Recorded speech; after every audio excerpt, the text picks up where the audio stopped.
हाय dear students, SMS tech academy मध्ये सर्वांचं स्वागत आहे। MSBT पॉलिटेक्निकचा थर्ड सेमिस्टरचा जो सब्जेक्ट आहे, ज्या सब्जेक्टचं नाव आहे डिजिटल टेक्निक। हा जो सब्जेक्ट आहे हा computer engineering and information technology आणि खूप साऱ्या ब्रांचेससाठी हा सब्जेक्ट अवेलेबल आहे। त्या सब्जेक्ट बद्दल आज आपण त्या सब्जेक्टचा सिलेबस पाहणार आहे मित्रांनो। तर डिजिटल टेक्निक सुरू करण्याच्या अगोदर डिजिटल टेक्निक काय असते ते आपण इथं पाहणार आहोत। कारण डिजिटल टेक्निकचा जो सिलेबस आहे तो तर आपण आता कम्प्युटरचा आणि IT चा हा वेगवेगळा सिलेबस आहे, तो दोन्ही सिलेबस तुमचा इथं आपण पाहणार आहे। आणि त्याच्या अगोदर डिजिटल टेक्निक काय आहे, कारण बरेच स्टुडंट मला कॉल करून राहिले, विचारून राहिले, सर डिजिटल टेक्निक थोडंसं आम्हाला वेगळं वाटत आहे आणि या सब्जेक्ट मध्ये काय आहे सर, त्याच्याबद्दल तुम्ही थोडंसं समजून सांगा। म्हणून हा व्हिडिओ तुमच्यासाठी खास घेऊन आलोय डिजिटल टेक्निक ह्या विषयाबद्दल। तर लक्ष द्या, या शब्दामध्येच त्याचा अर्थ ठेवलेला आहे। आता इथं लिहिलेलं काय, डिजिटल, तुम्हाला दिसून राहिलं सगळं डिजिटल। आता तुम्हाला सध्या जे मी दिसत आहे ते डिजिटली दिसून राहिलो। कसं दिसून राहिलो, डिजिटली। आणि या बोर्ड जो माझ्या मागे दिसून राहिला त्याचंही नाव काय आहे, डिजिटल बोर्ड। आता डिजिटल बोर्ड काऊन म्हटलेलं आहे, कारण की तुम्हाला जो डेटा दिसून राहिला तो डिजिटल फॉर्मॅट मध्ये दिसून राहिला। डिजिटल म्हणजे काय हे समजून घेण्याची आपल्याला गरज आहे। सगळं जे काही ऑडिओ, व्हिडिओ, इमेज, टेक्स्ट ह्या सगळ्या गोष्टी तुम्हाला डिजिटलच्या फॉर्मॅट मध्ये भेटलेला आहे। कारण डिजिटल हा एक असा आजच्या काळामध्ये असा एक फॉर्मॅट बनलेला आहे की ज्याच्याशिवाय काहीही पॉसिबल नाही, आणि तेच डिजिटल टेक्निक तुम्हाला शिकायचं आहे। आता याचा अर्थ तुम्ही समजून घ्या, लक्ष द्या, याच्या नावामध्ये याचा अर्थ आहे, याचं नाव आहे डिजिटल। आता बघा डिजिटल तर नंतर पहा, इथं आहे डिजिट। डिजिट म्हणजे होते 0 1 2 3 4 5 6 7 8 आणि 9, म्हणजे हे टोटल डिजिट आहे 0 to 9। डिजिट्स म्हणजे काय होते, 0 to 9 नंबर डिजिट्स। मग हे 0 to 9 नंबर्स डिजिटल जे आहे ते डिजिटली आणि इलेक्ट्रॉनिकली वर्क करतात, इमेज तयार करतात, व्हिडिओ बनवतात, टेक्स्ट तयार होते डिजिटली। पण म्हणजे हे जे 0 to 9 आहे, हे 0 to 9 नंबरचं कॉम्बिनेशन येते। 0 to 9 नंबरचं कॉम्बिनेशन येते, त्यालाच आपण डिजिटल म्हणतो। इथे एक पिक्चर तुमच्या समोर मी ठेवलेला आहे, काय ठेवलेला आहे, पिक्चर। आता पिक्चर मध्ये तुम्ही पाहून तुम्ही सांगू शकता की हे पिक्चर काय आहे। ह्या पिक्चर मध्ये तुम्हाला जे दिसत आहे ते आहे डिजिटल। काय डिजिटल, तर तुम्हाला डिजिटली सगळ्या गोष्टी अवेलेबल होत आहे। कसं, जसं इथं आपण लाईट पाहून राहिलो, लाईट जो येऊन राहिला तो डिजिटली तुमच्यापर्यंत पोहोचून राहिला। त्याच्यानंतर नोट्स तयार होते डिजिटली, आपण डिजिटली जे काही आहे जसं PDF तयार करतो है ना, गुगलवरती सर्च करतो, ते सगळं काही बनवून येते डिजिटली, म्हणजे लिहायची काही गरज नसते, ते सगळं डिजिटल होते। 0 to 9 या लेटर पासून तयार होते। काय, डिजिटल जो कंटेंट असते तो बनते। दुसरं, इथं तुमच्या समोर एक इमेज घेऊन येत आहे। आता बघा हे इमेज तुमच्या समोर इथं ठेवतो मी, हे डिजिटली काम करत आहे। कसं काम करत आहे, डिजिटली काम करत आहे। ही इमेज जे आहे ते डिजिटली काम करत आहे, आणि डिजिटलचा अर्थ होते 0 to 9 जे लेटर्स आहेत त्याच्यावरती हा काम करते।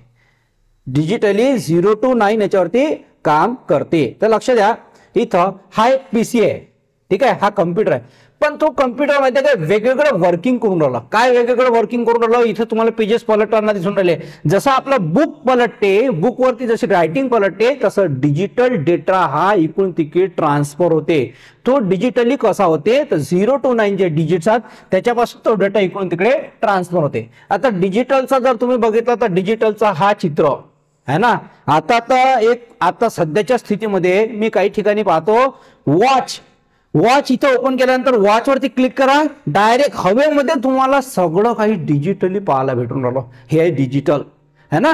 वॉच ओपन केली तर तुम्हाला सगळं हवेमध्ये, आणि क्लिक केल्यानंतर आता एक दुसरं एक उदाहरण सांगतो मी डिजिटलचा। इन्स्ट्रुमेंट तुम्ही ड्रम सेट पाहिला असेल ना, तर ड्रम सेट काय केलेला माहिती आहे का, अशा काळ्या घेतलेल्या आहेत, दोन अशी काळी घेतली नाही, ही काळी, आणि त्या काळ्यामध्ये असं यंत्रणा फिट केलेली आहे की त्याने जर समजा या पोझिशन वरती जर समजा क्लिक केलं, वर हवेतच क्लिक केल्यानंतर बास जो बँड असते तो वाजते। ड्रम ज्यानं इथं वाजवलं हवेमध्येच, तर इथं ड्रम वाजते। त्याच्यानंतर त्यानं इकडे जर समजा वाजवलं तर तिथे छन छन जे असते, जे झणकार असते ते वाजते। विचार करा, हे सगळं बिकॉज ऑफ डिजिटल टेक्निक मुळे होणार। आता हे झालं डिजिटल म्हणजे काय, 0 to 9 जे आकडे असतात, नंबर असतात, त्याच्यापासून डिजिटली इलेक्ट्रॉनिकली डेव्हलप केलेले जे सिस्टीम आहे त्याला आपण डिजिटल म्हणतो. आणि त्याच्यानंतर आता गोष्ट येते इलेक्ट्रॉनिकची, टेक्निकची. आता टेक्निक्स म्हणजे काय? The different types of methods use to solve the problem using the different types of techniques and methods. म्हणजे काय? वेगवेगळ्या मेथडचा वापर करून आपण डिजिटला कन्वर्ट करतो इलेक्ट्रॉनिकली. जसा इथं तुम्ही या चित्रामध्ये पाहू शकता. याच्यामध्ये काय केलेलं आहे माहिती आहे काय? हे इथे एक प्रॉब्लेम सॉल्व्ह करायला दिलेला आहे सरांनी. तो प्रॉब्लेम सॉल्व्ह करण्यासाठी हा याची मेथड सांगून राहिला, हा याची मेथड सांगून राहिला, हा याची मेथड सांगून राहिला, हा याची मेथड सांगून राहिला, हा याची मेथड सांगून राहिला. आणि फायनली ज्याची शॉर्ट मेथड आहे, ज्याची शॉर्ट टेक्निक आहे ना, त्याचीच टेक्निक तो वापर करते. याला आपण टेक्निक म्हणतो. इथे सेम प्रॉब्लेम सॉल्व्ह होत आहे ना, इथे सेम प्रॉब्लेम सॉल्व्ह होत आहे की इथं ह्या मुली प्रॉब्लेम सॉल्व्ह करत आहे पण डिजिटली. ठीक आहे, एक डिजिटली प्रॉब्लेम सॉल्व्ह करत आहे. तो डिजिटली प्रॉब्लेम ह्या तिघीजणी वेगवेगळ्या मेथड्स टेक्निक सांगत आहे. हा आपला सब्जेक्ट आहे की जो डिजिटल डेटा असतो त्याच्यासाठी इलेक्ट्रॉनिकली आपण जे कन्वर्ट करतो आणि कन्वर्ट करण्यासाठी ज्या मेथड्स असतात त्या मेथड्स आपण याच्यामध्ये पाहणार आहे. यामध्ये काय काय आहे मग ते लय महत्वाची गोष्ट आहे. या डिजिटल टेक्निक मध्ये काय काय अवेलेबल आहे? तर डिजिटल टेक्निक मध्ये अवेलेबल तुम्हाला काय काय पाहायला भेटेल? तर सगळ्यात पहिला आहे थेरी. सगळ्यात महत्वाचे थेरी. आता सर्वात जास्त जर थेरी असेल तर ते फक्त डिजिटल टेक्निकचे, बाकी कोणत्या सब्जेक्टची थेरी नाही आहे. बा मी दोन्ही सब्जेक्ट बद्दल बोलत आहोत. डिजिटल टेक्निक म्हणजे डीटी आणि आयटीचा आहे डीटीएम. ठीक आहे, दोन्ही सब्जेक्ट बद्दल बोलतो. जो सीओ ला आहे त्याचं नाव आहे डीटी आणि जो आयटी ला आहे त्याचं नाव काय आहे? डीटीएम. ठीक आहे, तर या दोन्ही सब्जेक्ट बद्दल मी बोलत आहोत थर्ड सेम आयटी कॉम्प्युटरचा. तर सगळ्यात पहिले काय थेरी, त्याच्यानंतर पेपरमध्ये काय येणार आहे? ठीक आहे, पेपरमध्ये अजून येणार आहे प्रॉब्लेम. प्रॉब्लेम्स म्हणजेच होते न्यूमेरिकल्स. हे लक्षात ठेवा. प्रॉब्लेम म्हणजे काय होते? न्यूमेरिकल्स तुम्हाला येणार आहे. न्यूमेरिकल्स सर्वात जास्त येतात त्याच्यात. ठीक आहे, binary to conversion, binary to octal conversion, decimal to hexadecimal conversion, असे कन्वर्जन येणार आहे. ठीक आहे, त्याच्यानंतर addition, subtraction, multiplication, logic gates येतात. ह्या सगळ्या गोष्टी, कॉम्बिनेशनल, सिक्वेन्शियल सर्किट, ह्या सगळ्या गोष्टी इलेक्ट्रॉनिकली याच्यामध्ये येतात. त्याच्यानंतर थेरी झाली, प्रॉब्लेम झाले आणि त्याच्यानंतर सर्वात महत्वाची गोष्ट आहे याच्यामध्ये डायग्राम येतात. डिजिटल टेक्निक मध्ये काय येतात? डायग्राम येतात. डायग्रामला महत्वाचं आहे. तुम्ही जर डायग्राम पार्ट केली की विषय खतम झाला. आता याच्यामध्ये या डीटीए मध्ये आणि डीटीएम मध्ये दोघांमध्ये फरक हा आहे की डीटीए मध्ये पूर्ण डिजिटल टेक्निक आहे आणि याच्यामध्ये डीटी प्लस मायक्रो प्रोसेसर आहे. आता हे मायक्रो प्रोसेसर काय आहे? तर मायक्रो प्रोसेसर जे आहे ते असेंब्ली लँग्वेज आहे. एक असेंब्ली लँग्वेज आहे जे ज्याला कोडिंग येते, ज्याला असेंब्ली लँग्वेज येते तोच हे मायक्रो प्रोसेसर सॉल्व्ह करू शकते. याच्यामध्ये आयसीज असतात, वेगवेगळ्या different types of varieties IC असतात. आणि थोडासा मग मुलं विचारतात सर दोघांमध्ये कंपॅरिझन करून सांगा कोणता थोडासा कठीण आहे. तर मी म्हणणार की डीटीएम थोडासा कठीण आहे, कारण याच्यामध्ये डिजिटल टेक्निक आणि मायक्रो प्रोसेसर दोघांचं कॉम्बिनेशन केलेलं आहे. बघा, हा डिजिटल टेक्निक असा सब्जेक्ट आहे, हा खूप मोठा वास्ट सब्जेक्ट आहे. खूप सारा डायग्राम त्याच्यामध्ये, खूप सारा थेरी आहे आणि प्रॉब्लेम पण आहे आणि टाइम कमी पडते पेपरमध्ये लिहायसाठी. म्हणून हा सब्जेक्ट दोन्ही ब्रांचसाठी वेगवेगळा तर आहेच, पण क्रिटिकल सब्जेक्ट आहे थोडासा. सगळ्यात क्रिटिकल सब्जेक्ट हाच आहे आणि हा सब्जेक्ट इलेक्ट्रॉनिक सब्जेक्ट आहे. या सब्जेक्टचा क्लास आपल्या क्लासमध्ये सुद्धा अवेलेबल आहे. तर तुम्ही C++, DSU आणि डिजिटल टेक्निक हा याचा कॉम्बो पण घेऊ शकता. डेटाबेस मॅनेजमेंट सिस्टीम हा सुद्धा सब्जेक्ट आपल्या क्लासमध्ये शिकवला जाते. आता त्याच्यानंतर पहिला झाला थेरी, त्याच्यानंतर प्रॉब्लेम, त्याच्यानंतर आहे डायग्राम आणि लक्षात ठेवा चौथं जे आहे याच्यामध्ये प्रोसेसिंग करावं लागते. आपल्याला काय करावं लागते? प्रोसेसिंग म्हणजे प्रोग्रामिंग. प्रोसेसिंग म्हणजे प्रोग्रामिंग.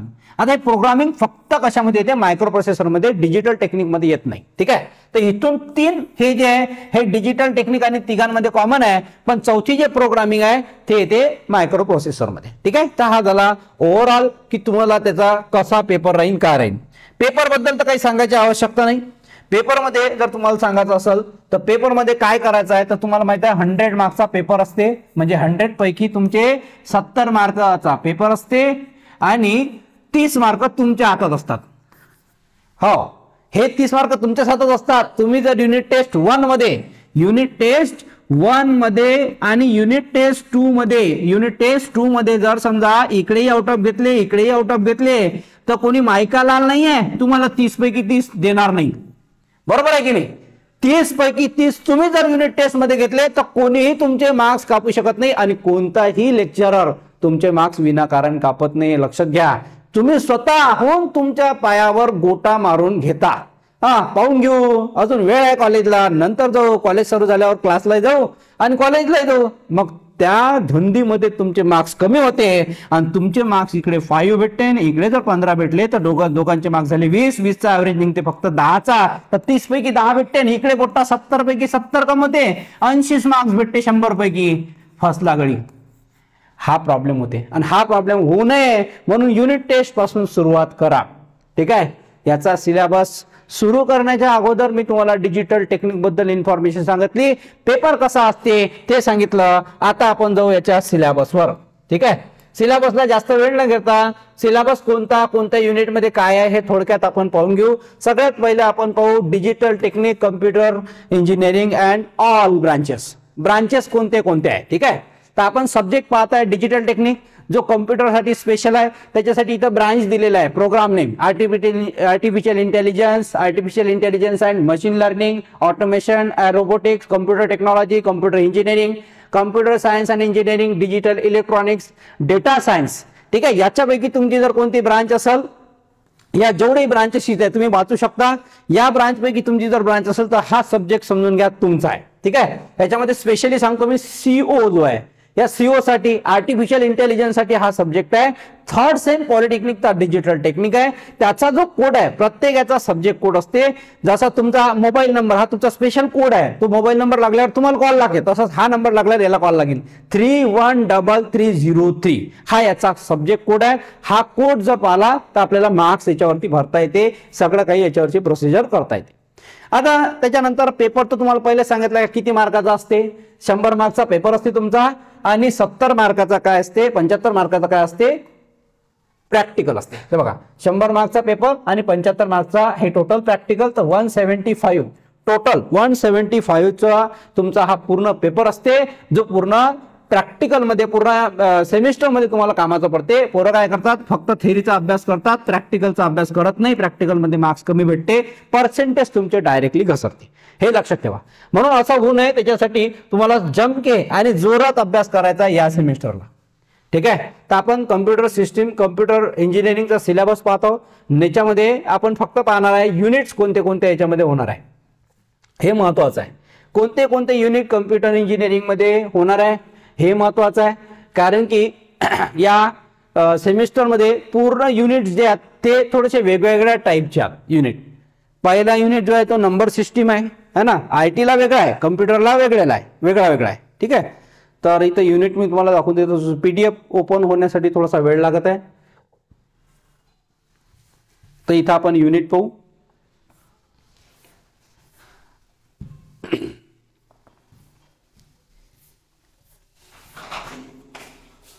पॉज. चला, तर आपण सिलेबस पाहताय कम्प्युटर इंजिनिअरिंग. ठीक आहे, सीओ साठी, याला कम्प्युटर इंजिनिअरिंग साठी सिलेबस आहे. पहिला युनिट जो आहे त्याच्यामध्ये आपण नंबर सिस्टीम पाहताय. नंबर सिस्टीम मध्ये पहिला युनिट जो आहे तो 8 मार्क्स आहे, जास्त मार्क्सचा नाही आहे, म्हणजे शॉर्टकट आहे. ठीक आहे, थोडंसं आहे. याच्यामध्ये काय आहे, त्याच्यामध्ये आहे न्यूमेरिकल्स जे आहे ते न्यूमेरिकल नंबर सिस्टीमवर आहे. म्हणजे 0 to 9 जे नंबर सिस्टीम आहे याच्यामध्ये, जसं binary to octal converter, octal to decimal, decimal to hexadecimal है ना, याच्यामध्ये कन्व्हर्जन्स नंबर वरती ऍडिशन करायचं, BCD addition, grey scale addition, ह्या सगळ्या गोष्टी या नंबर सिस्टीम मध्ये आपण पाहणार आहोत. तर हा 8 मार्काचा युनिट आहे. दुसरा आहे logic gates and Boolean algebra. बघा, ह्या तुम्ही म्हणता या दोघांमध्ये थेरी कमी आहे आणि प्रॉब्लेम जास्त. हा दोन्ही जे युनिट्स आहेत ना, पहिला आणि दुसरा, याच्यामध्ये थेरी कमी आणि प्रॉब्लेम जास्त. हे लक्षात ठेवा, थेरी कमी आणि प्रॉब्लेम बिलकुल नाही, म्हणजे थेरी जे आहे नाहीच्या बरोबरीत आहे, प्रॉब्लेम सर्वात जास्त या दोन मध्ये. आणि दुसरा जो युनिट आहे तो किती मार्क्सचा आहे, तर 12 मार्क्स. किती मार्क्सचा आहे, 12 मार्क्सचा. लॉजिक गेट्स, बघा लॉजिक गेट्स हे आहे की नाही, सर्किट ड्रॉ करणं, म्हणजे सर्किटचं काम करतात. जसं हा एक गेट आहे, ठीक आहे, याला आपण नॉट गेट म्हणतो. कोणता गेट, नॉट गेट. हा नॉट गेट काय करते माहिती आहे काय, जर समजा 0 असेल तर बायनरी मध्ये कन्वर्ट करते 0चा 1 मध्ये, 1 असेल तर कन्वर्ट करते 0 मध्ये. अजून एक गेट आहे, जो गेट आहे त्या गेटचं नाव आहे अँड गेट. ठीक आहे, अँड गेट जो आहे तो काम कसं करते पहा, लक्ष द्या. हा अँड गेट कसा काम करते, तर अँड गेट मल्टिप्लिकेशनचं काम करते आणि अँड गेट जो आहे तो असा असते, असा. मला काही बरोबर काढता येत नाहीये, तर असा प्रकारचा अँड गेट असते, असा. ह्याला आपण अँड गेट म्हणतो. ठीक आहे, ठीक आहे. असं ऑर गेट आहे, नॅन्ड गेट आहे, असे गेट आपण पुढे घेणार आहोत. बिंदास राहा तुम्ही, काय नो प्रॉब्लेम. हे गेट कशा पद्धतीचे काम करतात ते आपण पुढे पाहणार आहोत. पुढचा थर्ड युनिट जो आहे तो कॉम्बिनेशनल युनिट. आता हा कॉम्बिनेशनल लॉजिक युनिट जो आहे, हा कॉम्बिनेशनल लॉजिक युनिट मध्ये हा सर्किटचं काम पाहणार आहोत. सर्वात जास्त सर्किट 18 मार्क्सचा आहे. पहा याच्यामध्ये काय आहे, आपण जेव्हा मोबाईलवर बोलतो, तर मोबाईलवर बोलत असताना मोबाईलचं कनेक्शन जे आहे मल्टी कनेक्शन सोबत आपण बोलू शकतो. जसं एक व्यक्ती इथं आहे, दुसऱ्या व्यक्ती इथं आहे, तिसरा व्यक्ती इथं आहे. ठीक आहे, मल्टी कनेक्शन. तर एक व्यक्ती हा कितीतरी लोकांसोबत बोलू शकतो. जसं फॉर एक्झाम्पल मी एकटाच तुमच्या सर्वांसोबत बोलून राहिलो. जेवढे विद्यार्थी पाहून राहिले आपले, त्या सर्वांच्या मोबाईलवरती एकाच वेळेला काय होते, सगळ्याच्या सगळा क्लास चालू असते. हेच आपण या कॉम्बिनेशन लॉजिक सर्किट मध्ये पाहणार आहे. ओके, त्याच्यानंतर पुढचा नेक्स्ट जो आहे, नेक्स्ट पार्ट लक्ष द्या. सेकंड पार्ट मध्ये आपण पाहणार आहे. सेकंड पार्ट पाहायचा कोणता आहे, थोडंसं मॅक्सिमाइज करतो मी म्हणजे तुम्हाला दिसलं पाहिजे. Sequential logic circuit. Sequential logic circuit मध्ये आपण पाहणार आहे सिक्वेन्शियल गेट, कोणते कोणते लॉजिक सर्किट आहे. आणि सर्वात महत्वाचे हे दोन आहे. याचे न्यूमेरिकल्स पण याच्यामध्ये मी सांगू राहिलो, याच्यामध्ये असं समजा 70% न्यूमेरिकल आणि 30% थिअरी येते. याच्यामध्ये 70% न्यूमेरिकल येते आणि 30% काय येते, थिअरी येते. डिजिटल टेक्निकचा आपला 12 वर्षाचा एक्सपिरियन्स आहे. डिजिटल टेक्निकच्या नोट्स आपल्याकडे प्रिंटेड अवेलेबल आहे. ठीक आहे, तर तुम्ही बिंदास राहा, तुम्हाला डिजिटली सर्व आपल्याकडून भेटून जाईल, कारण सब्जेक्टचंच नाव आहे आपल्या काय, डिजिटल टेक्निक. त्याच्यानंतर आहे डेटा कन्व्हर्टर्स अँड मेमरीज. याच्यामध्ये आपण जे मेमरीमध्ये सेव्ह करतो डेटा, तर ती मेमरी कशी तयार होते. त्याच्यामध्ये रजिस्टर असते, मेमरी स्केल मेमरी असते, जेच मेमरी असते जे आपण 1 बीट याच्यामध्ये स्टोअर करतो, 2 बीट स्टोअर करतो, 3 बीट स्टोअर करतो. बीट काय आहे, बाईट काय आहे, निब काय आहे ना, ह्या सगळ्या गोष्टी आपण याच्यात पाहणार आहोत. किलोबाईट कसा आहे, हा डेटा कसा बसते, त्याच्यामध्ये कसा स्टोअर होते, तो प्रोसेसिंग कसा होते, हे सगळंच्या सगळं आपण याच्यामध्ये पाहणार आहे डेटा कन्व्हर्टर्स अँड मेमरीमध्ये. एक सिंपल उदाहरण सांगतो की आपण जर 5 लिहिलं ना, 5 लक्ष द्या, 5 जर लिहिलं आपण, तर 5 ला हे लिहिल्याबरोबर हा कन्वर्ट करते. कसा कन्वर्ट करते, 5 ला 0 1 मध्ये कन्वर्ट करते. 5 हा डिजिटली कन्वर्ट करते. कॉम्प्युटरची भाषाच आहे बायनरी, आणि ते कन्वर्जन करणारा जर असेल तर तो आहे कन्व्हर्टर. तो डेटाला कन्वर्ट करते वन सिस्टीम टू अनदर आणि मेमरीमध्ये सेव्ह करते. हा जो सिलेबस आपण पाहिला, हा सीओ साठी आपण सिलेबस पाहिला. ठीक आहे, चला आता आपण सीओ साठी सिलेबस पाहिला, तर कम्प्युटर सीओ झाला, कम्प्युटर इंजिनिअरिंगचा झाला. तर आता IT चा आपण सिलेबस पाहणार आहे की इन्फॉर्मेशन टेक्नॉलॉजी मध्ये कोणते कोणते युनिट येणार आहे, सोबतच पाहणार आहे. आणि त्याच्यानंतर मग मी तुम्हाला कॉमन सांगणार की दोन्ही याच्यामध्ये काय काय कॉमन आहे, कोणत्या गोष्टी दोन्ही याच्यामध्ये कॉमन आहे. ठीक आहे, दोन्ही ब्रांचसाठी कोणता कॉमन राहणार आहे ते पण इथं आपण पाहणार. हा कोणता आला, कम्प्युटर. मग आता आपल्याला कोणता पाहिजे, IT. हा IT चा आहे सिलेबस. तर लक्ष द्या, IT चा पहिला युनिट, फर्स्ट युनिट सेम आहे, नंबर सिस्टीम आणि याच्यामध्ये लॉजिक गेट. मग असं समजा सीओ चा युनिट नंबर 1 आणि युनिट नंबर 2. यस, सीओ चा युनिट नंबर 1 आणि युनिट नंबर 2 हे दोन्ही कंबाईन झाले आणि IT मध्ये ऍड झाले एकाच युनिटमध्ये, पहिल्याच युनिटमध्ये. म्हणजे सीओ चा पहिला आणि दुसरा युनिट, तर तो IT चा जो युनिट आहे तो पहिला युनिट बनला. सीओ चे 2 युनिट तर IT चा, फक्त काही सिलेबस त्याच्यामधला वगळलेला आहे. तर तुम्हाला सिलेबसवर लक्ष ठेवायचं आहे. नंबर सिस्टीम ज्याच्यामध्ये 0 1 बायनरी कन्व्हर्टर सगळं पाहणार आहे, 12 मार्कचा. आज सीओला हा 8 मार्काचा आहे, पण याला हा 12 मार्कचा आहे. ते ऍड केलं, फक्त एवढाच topic, digital logic gate add केलेला आहे. आता combinational logic and sequential logic circuit, याचा सीओचा लक्ष द्या, सीओचा 3rd आणि 4th हे 2 युनिट मिळून IT चा 1 युनिट बनला. त्याच्यातला काही पोर्शन गायब केलेला आहे. तरी युनिट नंबर 3 आणि युनिट नंबर 4 कम्प्युटरचा दोन्ही मिळून जो IT चा बनलेला आहे. म्हणजे असं समजा कम्प्युटर पूर्णच आहे, शेवटचा युनिट वगळला तर कम्प्युटरचा पूर्णच IT ला आहे. फक्त युनिट वेगवेगळे आहे. याच्यामध्ये 2 युनिट आहे, याच्यामध्ये 2 युनिट आहे का? इथं सिक्वेन्शियल आहे, इथं कॉम्बिनेशनल आहे, सिक्वेन्शियल आहे. दोन्ही युनिट एकत्रित आले. लक्ष द्या, 1 2 3 4 म्हणजे सीओचे 4 युनिट, तर ते आयटीचे 2 युनिट बनतात. फक्त त्याच्यामधला काही सिलेबस फक्त डिलीट केलेला आहे, उडवलेला आहे, स्किप केलेला आहे. ठीक आहे. तर आता इथपर्यंत हे 2 युनिट आयटी आणि सीओ ला कॉमन आहे. आयटी सीओचे 4 युनिट, तर आयटीचे ते 2च युनिट बनतात. विचार करा की जे सीओचे 4 युनिट होऊन राहिले ते आयटीला फक्त त्याचे 2च युनिट राहिले आणि त्या 2 युनिटमध्ये सीओचं सगळं शिकायचं आहे आयटी वाल्यांना. एवढं खतरनाक काम आहे. मग आता त्याच्या पुढचा भाग आता राहिला काय, तर अर्धा सिलेबस बाकी, अर्धा सिलेबस नाही पण त्याच्यामधले 2च युनिट झाले. बाकीचं पहा, पुढचं पहा. टोटल युनिट 5 आहे. याच्यामध्ये आता इथून लागली तुमची मायक्रो प्रोसेसर, आणि मायक्रो प्रोसेसर सर्वात हेवी काम आहे, सगळ्यात खतरनाक काम आहे. 12 16 आणि 14. ठीक आहे. 12 16 आणि 14 मार्क्ससाठी आहे. आता बघा 16 bit micro processor 8086 micro processor programming इथून लागली, असेंब्ली लँग्वेज लागली. त्याच्यानंतर आहे basic assembly language programming using 8086. 8086 हा मायक्रो प्रोसेसर आहे, ज्या मायक्रो प्रोसेसरचा यूज करून तुम्हाला प्रोग्रामिंग करायचे आणि प्रोग्रामिंग लाईव्ह आपल्या इथं शिकवलं जाईल. Assembly language programming using loop and branching instruction. बघा आपला सब्जेक्टच म्हणजे मी कम्प्युटर आयटीचा ब्रांच असल्यामुळे प्रोग्रामिंग कोणत्याही भाषेत असू द्या, आपल्याला कठीण जाणार नाही, सोपी जाणार. फक्त तुम्हाला ते समजून घ्यायचं की प्रोग्रामिंग कशा पद्धतीचे झाले. एवढ्या सोप्या गावरानी भाषेत, सिंपल भाषेमध्ये तुम्हाला इंटरनेटवर कुठेही असा व्हिडिओ सापडणार नाही, हे लक्षात घ्या. एवढ्या इझी वेनं तुम्हाला डिजिटल टेक्निक शिकवण्यात. तर सीओ आणि आयटीचा डिजिटल टेक्निकचा पूर्ण सिलेबस आपण पाहून घेतला. उद्यापासून आपण याच्या पुढचे जे युनिट्स आहेत ते कव्हर करणार आहे आणि पुढे डिजिटल टेक्निक ऑनलाईन आपल्यासोबत सर्वांना जॉईन करायचं आहे. ज्याला ज्याला क्लास लावायचा आहे त्यांनी खाली दिलेल्या नंबरवरती कॉल करायचा आहे. आपल्या डिस्क्रिप्शन बॉक्समध्ये माझा नंबर दिलेला आहे. आजचा व्हिडिओ आपण इथपर्यंत बनवला आहे, त्यासाठी थँक्यू.